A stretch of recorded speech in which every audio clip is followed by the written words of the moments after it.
All right, man. Skip the introduction.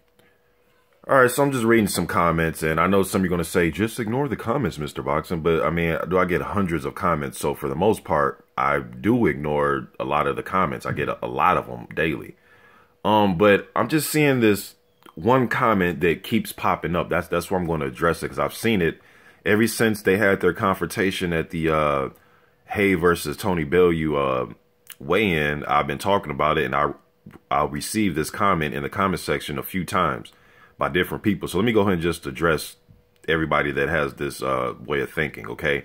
If you think that, if you want to see Dillian Whyte in a fight against a title holder, fair enough. Fair enough. All right, but I think Dillian Whyte knows that he's not really getting a title shot anytime soon. That's why Dillian Whyte himself has came out and called out one of the guys in this screen after this fight, actually called out DOMINIC Breazeale.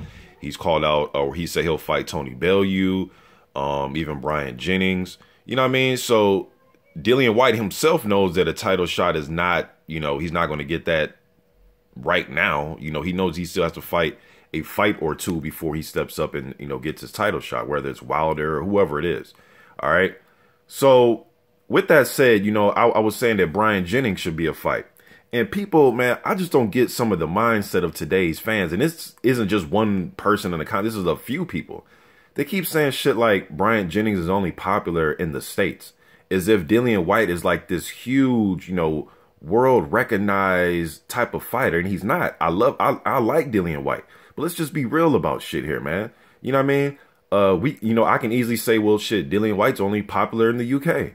You know what I mean? It's not like he's just like this huge global star, like he's fucking Manny Pacquiao or some shit, man. You know what I mean? And then this whole thing of, Jennings lost. I just don't get the mindset of today's fans. So if you lose, you're just a bum. Oh, how did I forget? If you lose, you're a bum. Doesn't matter how you lose or the competition level, who you lose against. If you lose, you're a bum. This shit just it's just ridiculous, man. It's just ridiculous. Yes, I know Jennings hasn't fought in 2 years. I know his last two fights, he lost to Klitschko and Ortiz.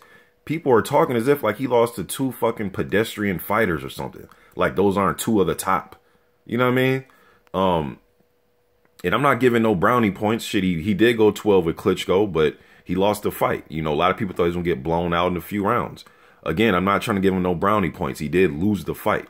The Ortiz fight, they were banging back and forth, and he got caught and dropped, and, he lost that fight. You know what I mean? But he stays in shape. He was in Povetkin's camp when Povetkin was training for Stavern. Chisora was also in that camp, so he's been getting great sparring. He was in David Hayes' camp when Hay was preparing for Tony Bellew. Fraser Kendall was in that camp and a few other fighters. If you look at his Instagram, the dude is still at fighting weight. He's still going around, 225 pounds. He's in excellent shape. He stays in the gym.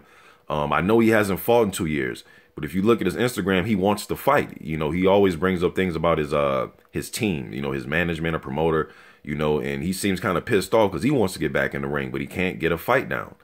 I think this would be a good fight for Dillian Whyte. You know what I mean? If somebody said, well, fighting Jennings, there won't be no money there. Yeah, as if fucking Dillian Whyte broke the bank with Ian Lewison and David Allen, or Derek Chisora for that matter, and they had a great fight. But it's not like he fucking broke the bank on those fights, man. It's like sometimes like fans are fucking becoming divas. We always talk about fighters are divas. Fans are fucking coming divas. They're the ones with the excuses as why they don't want to see their fighter fight another tough opposition. Then people say, oh, well, Jennings doesn't have a rankings next to his name. Really? Really, you guys? Like it's not easy as fucking pie to get a ranking next to your name, especially by the WBC. I mean, when Wilder was getting ready to fight Areola wasn't even rated. He wasn't even rated. And then literally they signed to fight Wilder. Voila, he's fucking rated number 7. And I'm only bringing that up because that's the one I can think of the quickest. But so let's not sit and act like and pretend like it's hard to get a fucking rating by these alphabet soups.